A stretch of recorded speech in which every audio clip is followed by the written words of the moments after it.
How to Train Your Useless Dragon by Mika Crispy on AO3. Chapter 24.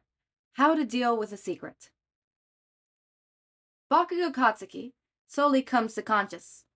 He fights against awakeness, trying to hold on to every second of sleep he can, but it's no good.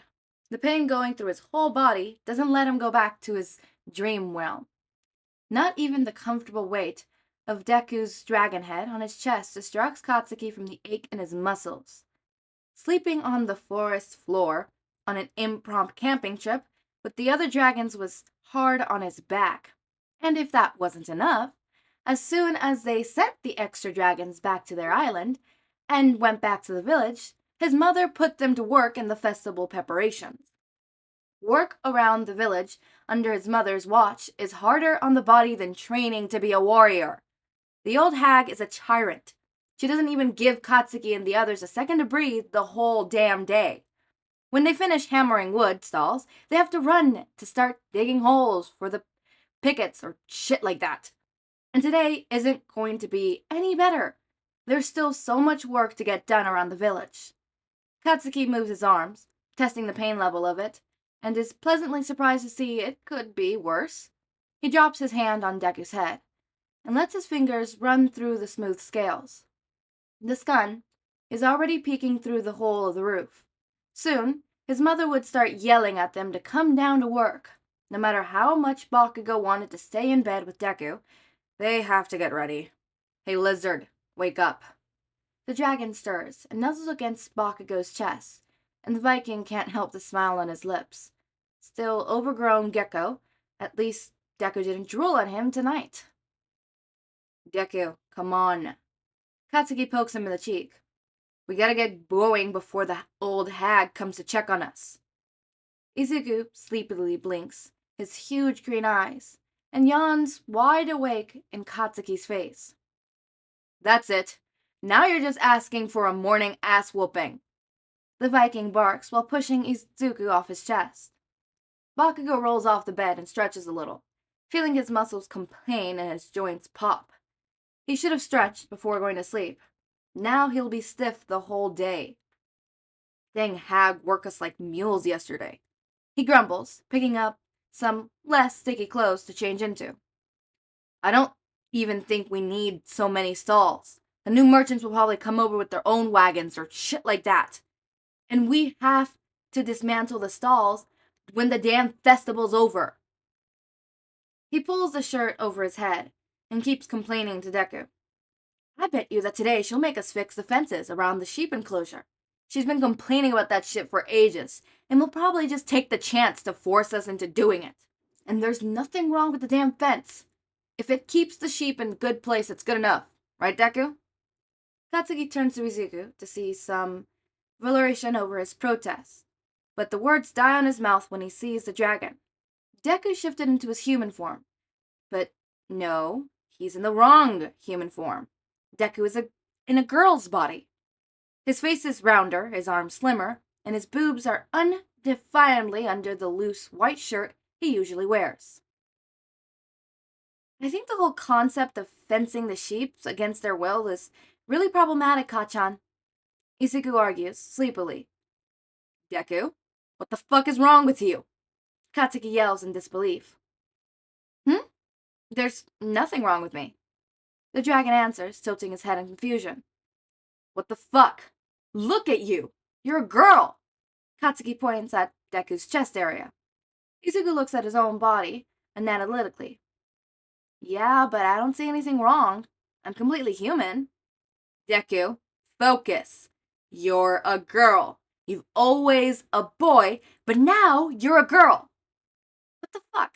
How can the stupid lizard can't realize the issue with that? Yeah, I noticed, Izuku says matter-of-factly. My brain just feels like taking this form today. What? Why? Katsuki asks, confused. I don't really know, Izuku says, thoughtfully. I suppose last night I was thinking about how strong I've been feeling. I've really mastered my quirk. I stood against my friends. I've been hopping around the village and feeling useful. I've been feeling really strong. So I guess my body took this form to think it's more powerful. What the Since when are girls more powerful? This makes less sense by the second. Katsuki is pretty close to banging his head against the wall. Most women I know are really powerful and strong, like Mina, Ochako, your mom, my mom. Izuku counts the women he knows in his fingers. Brats! Izuku, come down for breakfast. We have been waiting for you two. Mitsuki's voice comes thundering from downstairs. Shit. Deku, quick, shift into the right form and let's go.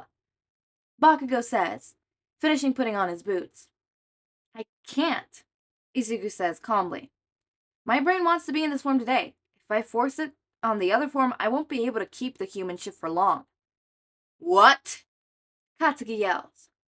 Now is not the time to play, Deku. If we don't hurry, Mom is coming. She can't see you like that. Why? Why? Because humans don't change the shape of their bodies overnight. Everyone will realize something is weird. Why does he even have to explain that to Deku at this point? The dragon has been on the village long enough to know that. I swear, brat, I'm coming up and I'm dragging you by the ear, Mitsuki yells. Fuck. He needs to fix it.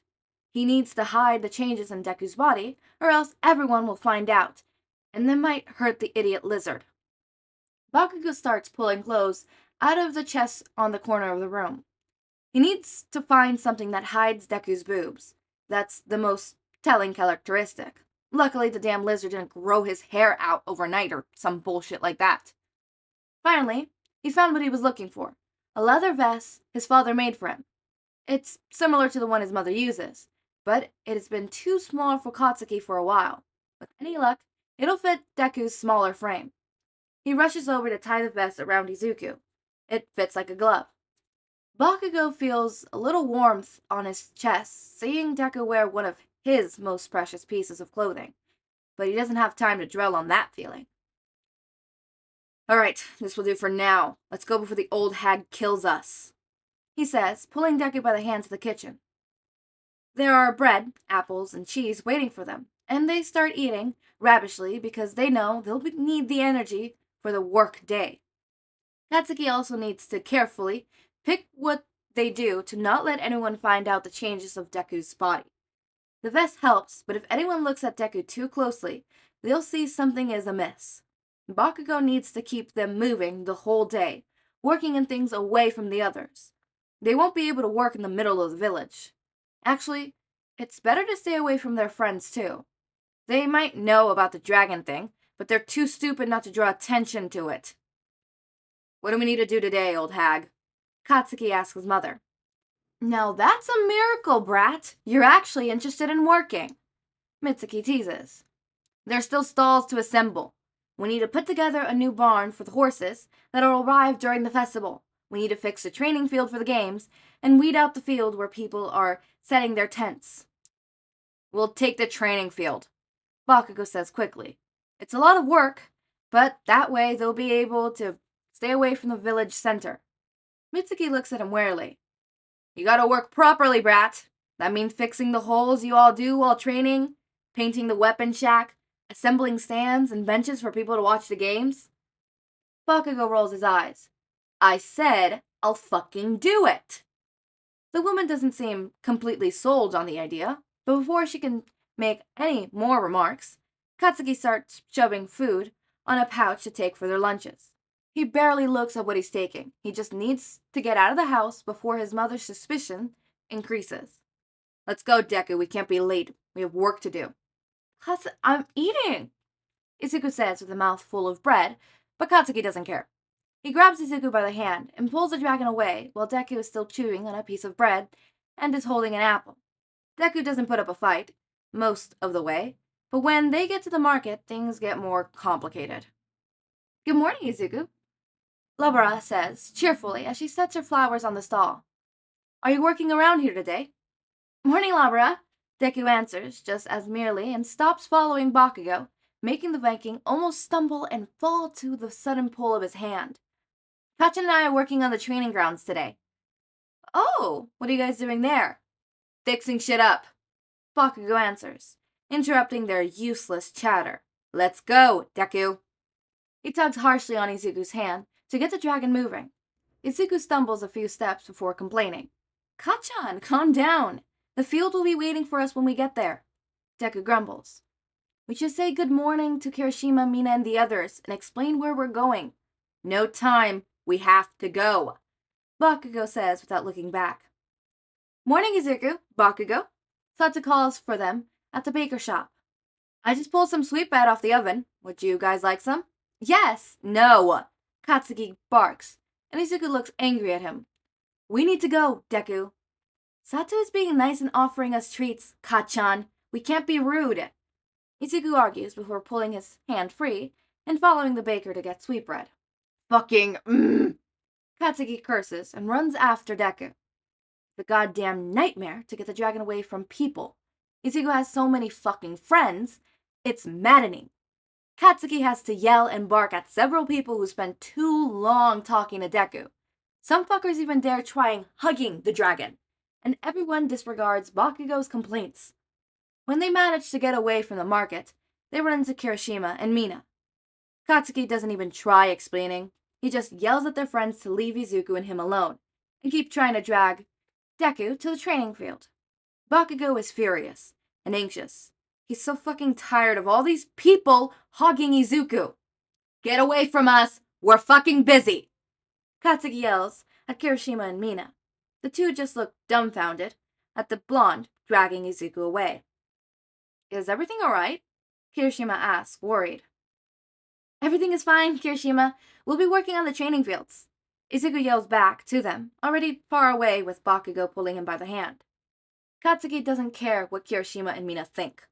All he wants is to be alone with Deku without any of these useless extras getting in the way. It's his goddamn dragon. Bakugou is so done with sharing Deku all the time. And it's not only today. The last few days have been a fucking nightmare.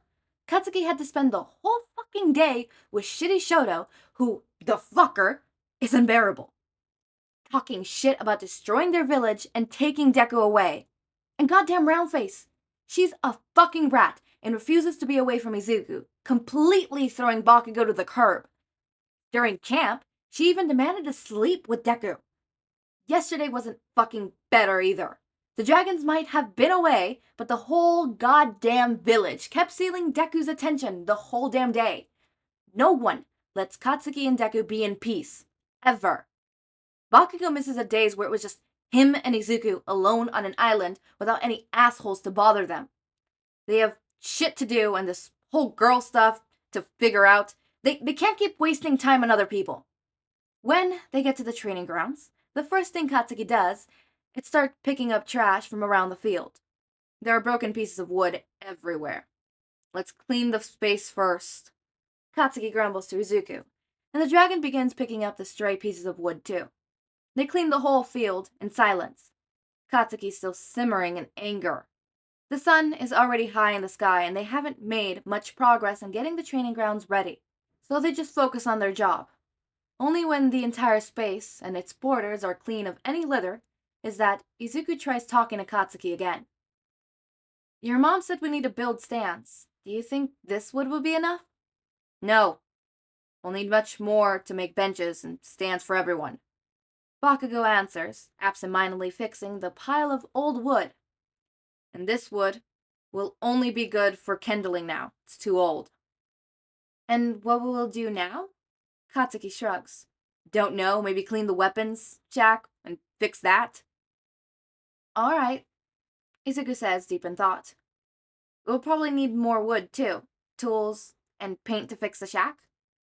Yeah, Katsuki says, looking at the distraught state of the shack. Should have picked some rags and water, too. Shit is nasty. I can do that, Izuku volunteers eagerly. I can run back to the village and pick up stuff we need.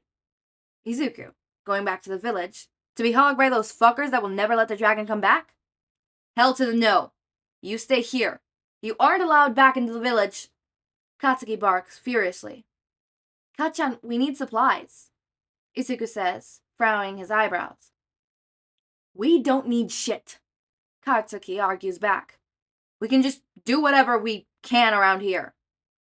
Kachan, we haven't brought anything we need. I don't care! You aren't going back there, Deku!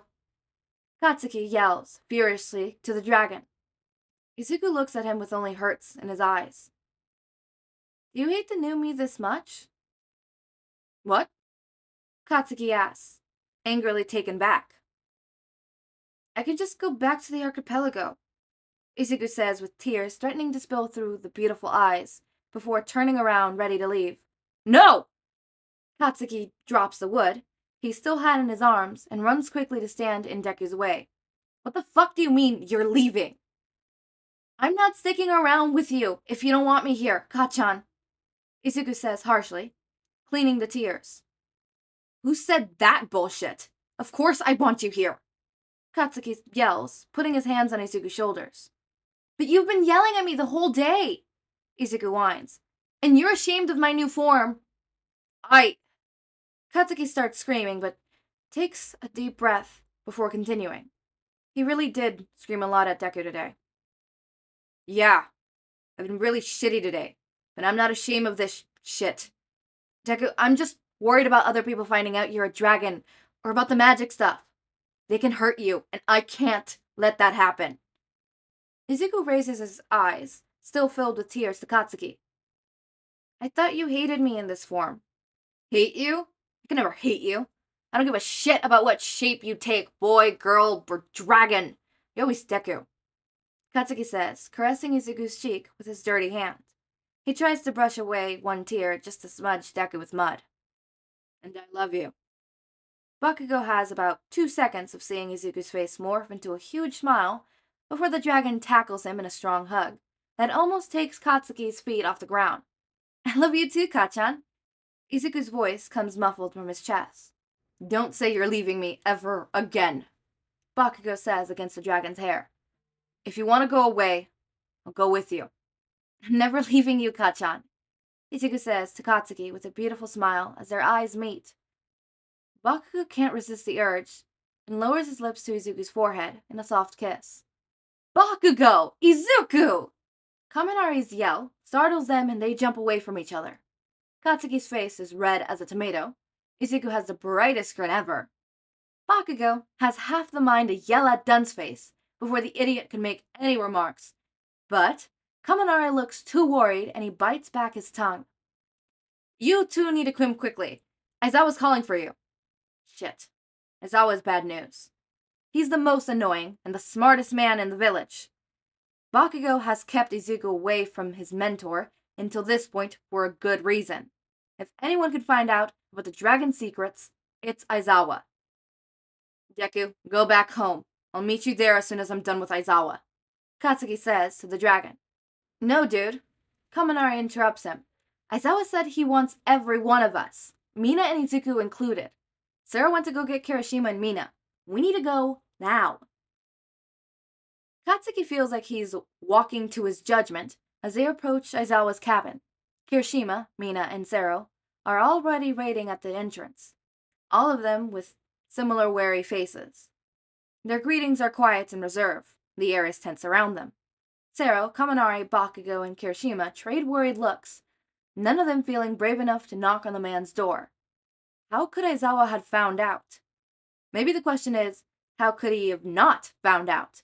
They've been so sloppy in keeping the secret. They've paraded around the village with 3 extra people that no one has ever seen, who look weird and who come from a place no one knows where it is, but that it doesn't have bread? And the dragons kept their lizardly form in the woods behind Aizawa's cabin. They've been careless, and now they pay for it. Bakugo considers them lucky that Aizawa asked to talk to them instead of going straight to his mother. Maybe they can convince the old man that dragons can be friends. Katsuki rapidly runs through his head every argument he could think of to bring Aizawa to their side, trying to be ready for his mentor. When the door opens to the small cabbage, he has the feeling of impending doom. Ah, there you are. Shida was waiting for you, Hisashi says, smiling to the terrified group. Then turns inside the house and yells, Shoda, the kids are here! Aizawa comes grumbling from the depth of his cabin. There you are. Follow me. He passes through everyone and keeps walking away from the cottage without looking back to check if he's being followed. Do you think he knows? Kirishima whispers way too loudly. He can't know. I don't know. Sero's argues are also louder than he should. Knows what? Kaminari asks, confused without any presence of keeping quiet. Shut up, all of you. Bakugo barks at them. He doesn't need his friend's idiocy making the situation worse than it already is. However, their mentor doesn't seem to acknowledge their concerns. He keeps walking until they reach the fence of one of the sheep enclosures. The man stops solemnly, looking at the field, then turns to the group that awaits for them with bated breath. I know you've been preparing this for a while, but we can't have you failing the village now. This is too important to depend on your shenanigans, he says seriously before indicating the field behind his head. Here's where you'll do your serious preparations. Bakugo frowns. Is this some kind of code? Some trick? What is Aizawa up to? Katsuki isn't sure what's happening, but he's scared to find out, so he bites his tongue and waits. Best to keep his chances of denying anything he could be accused of. Prepare for what? Kaminari asks, confused. Clearly, the idiot doesn't need to pretend for plausible deniability. Aizawa rolls his eyes. What else? The sheep herding competition. We've all been training for it, so we've decided to put it on the schedule for the games of the festival. We'll need at least one game we'll be sure to win, so you all better start preparing for it. On the distance, a sheep goes by. Alright, I want to talk about child labor. This is what it is. This is what they've been doing, child labor. You can't prove me wrong. You can't. It is what's happening. Alright, so can we talk about how the whole beginning of the chapter is literally Bakugo complaining because he misses the days where it was literally just him and Izuku. Basically, he misses the days when it was like Izuku only had his attention on Bakugo. Only on Bakugo. When Bakugo had Izuku to his own, to himself. He even says, he's my dragon. Bakugo, you're a little possessive there. Just a tad bit. Just a tad bit. I also want to talk about their quote-unquote fight. I'm saying quote-unquote because it's a little fight, it's not really big. It's a bit of miscommunication, obviously, but it's get resolved pretty easily. And then we get the sweet moment of the first I love yous. Ugh, that was so sweet. It was such a sweet little, you know, like, I think it's even better that Bakugo's the one who said it first, not Izuku. I love that. I love it when BKDK Fix have this whole moment, and it's Bakugo who first confesses feelings, or it's Bakugo who first says, I love you. I don't know why I like it. There's probably something in my mind that makes me like it, but I can't put it to words, you know? It's just, I don't know how to put it to words, you know? I want to talk about that end part, the sheep. Oh my god, the sheep herding. Oh my god, the sheep herding competition. I swear to god, the first time I read this, I was laughing my ass off. Laughing my ass off because I'm like, oh my fucking god, the sheep herding competition. I completely forgot that they kept using that as a fucking, the sheep? Magical sheep herding competition. I love it. I love it so much. It is fucking hilarious. But yeah, that's all I have to say. As always, my raindrops, make sure to eat, sleep, drink water, take your meds. Have a wonderful day or night. Link to my Discord server and socials are down in the description. Subscribe to see more of my content, and thank you so much for watching.